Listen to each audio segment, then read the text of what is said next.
وقل جاء الحق، اور اے نبی فرماؤ کہ حق آ گیا، وزہق الباطل، اور باطل مٹ گیا، ان الباطل کان زہوقا، اور بے شک باطل تو ہے ہی اس لیے کہ اس کو مٹا دیا جائے، وہ مٹ ہی جانا ہے۔ ایک صورت میں تانا دینا جائز ہے، یہ خوب اچھی طرح سمجھیں۔ ایک صورت میں جب کوئی شخص ایسا فساد پھیلا رہا ہو معاشرے میں کہ وہ نیک اپنے آپ کو شو کر رہا ہو کہ میں بہت نیک ہوں، لیکن اپنی نیکی کو کیش کرا کے اچھا ثابت کر کے معاشرے میں فساد پھیلا رہا ہو، اس کو تانا دینا جائز ہے اور حدیث سے ثابت ہے، تاکہ اس کو اس کی اوقات دکھائی جائے۔ نبی صلی اللہ علیہ وسلم نے بھی ایک موقع پہ ایک یہودی عالم کو تانا دیا، وہ بری بات کر رہا تھا، آپ نے فرمایا کہ تو اس بات کو چھوڑ، پہلے تو یہ بتا کہ کیا تورات میں لکھا نہیں ہے کہ اللہ کو موٹی توند والے عالم سے نفرت ہے، اور تو اپنی توند دیکھ۔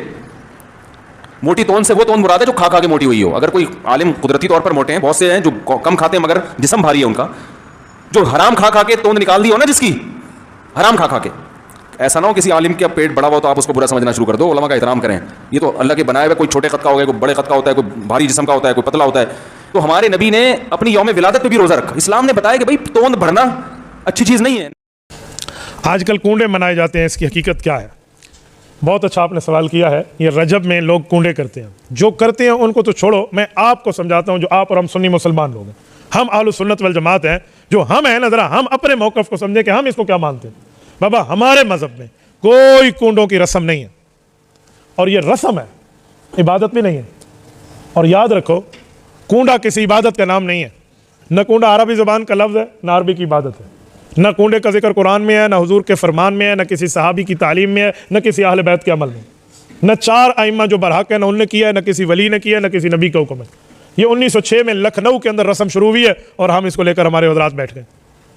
مجھے ایک خاتون نے فون پہ بات کی تو میں نے کہا آپ نہ کریں کنڈے۔ مجھے کہنے لگی کنڈے میں کوئی ہم پیشاب پکاتے ہیں؟ حلال چیز ہوتی ہے، آٹا ہوتا ہے، گھی ہوتا ہے، چینی ہوتی ہے۔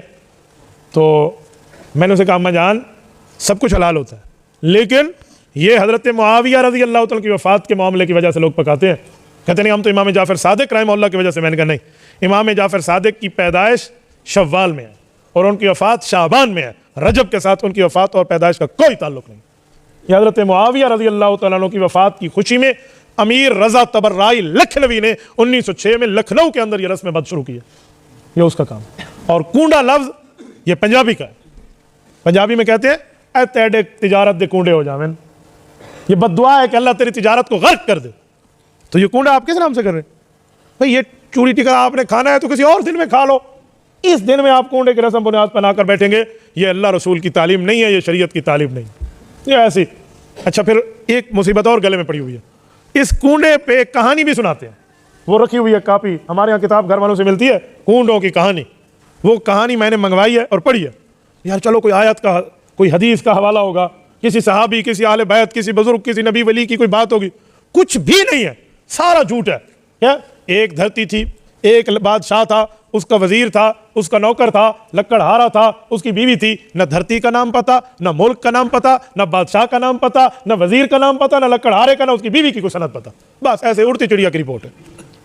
سرائے کی چادر نہ وہاں دیتے بیٹھے ہیں صاحب، نہ ہماری چھت ہے، نہ ہمارا برآمدہ ہے، باہر پانی چل رہا ہے اور ہم بیٹھے ہوئے، یہ اسی طرح ہے، سارا غلط۔ وہ اچھا پھر ہے کیا؟ مولانا یہ رومال مجھے دکھا، کہتے ہیں لکڑہارے نے کہا میں کنڈے نہیں کرتا، تو اس کے ہاتھ میں ایک اس طرح رومال سا تھا، گٹھڑی باندھی ہوئی تھی، اس میں خربوزہ تھا۔ تو جج نے کہا کہ تو نے قتل کیوں کیا؟ اس نے کہا میں نے کوئی قتل نہیں، وہ خربوزہ ہے۔ کھولا تو وہ خربوزہ نہیں تھا، کسی بندے کا سر تھا۔ تو انہوں نے کہا اس کو گرفتار کر، پھانسی پہ چڑھاؤ، یہ تو قاتل ہے۔ تو کہتے ہیں دل ہی دل میں اس نے کہا اب میں کنڈے پکاؤں گا، تو پھر جو دیکھا تو وہ دوبارہ خربوزہ بن گیا۔ شرم سے ڈوب مرنا چاہیے اس بات کرتے ہوئے۔ یار ایسی بات ہوتی نا، یہ ہمارے جج بیچارے کیوں مشکل بیٹھ کے فیصلے کر رہے ہیں؟ یہ سٹی کورٹ سے لے کر سپریم کورٹ تک یہ کہ کنڈے والے بٹھا دو، وہاں پر سارے فیصلے ٹھیک ہو جائیں گے تمہارے۔ یہ ایران توران کی باتیں ہیں، کوئی اسلام نہیں۔ یہ زور زبر سے اس کو اسلامی معاملہ بنایا گیا نہیں ہے۔ میں اس کی ایک مثال دیتا ہوں۔ ایک بندے نے کسی کو گالی دینی تھی، سامنے والے کا نام تھا حاجی صاحب۔ اب وہ حاجی صاحب کو گالی دیتا تو لوگ اسے کہتے حیا کر، حج کو گالی دیتا ہے، تو وہ ڈرتا تھا یار حاجی کو تو میں گالی نہیں دیتا، وہ حاجی صاحب ہے۔ لیکن روز سوچتا تھا کہ میں اس کو گالی دوں گا، میرا اس کا اختلاف ہے۔ تو ایک دن اس نے 3 4 5 6 10 لفظ ملائے اور حاجی کو گالی دے دی۔ وہ کیا لفظ ملائے تھے اب سنو ذرا۔ اس نے اسے جا کر کہا تو ہے حاجی، حاجی کو الٹ کرو بنتا ہے چاجی، چاجی کہتے ہیں فارسی میں کمان کو، کمان کے اوپر گاف لگا دو گمان بن جاتا ہے، اور گمان کا معنی ہوتا ہے شک کرنا،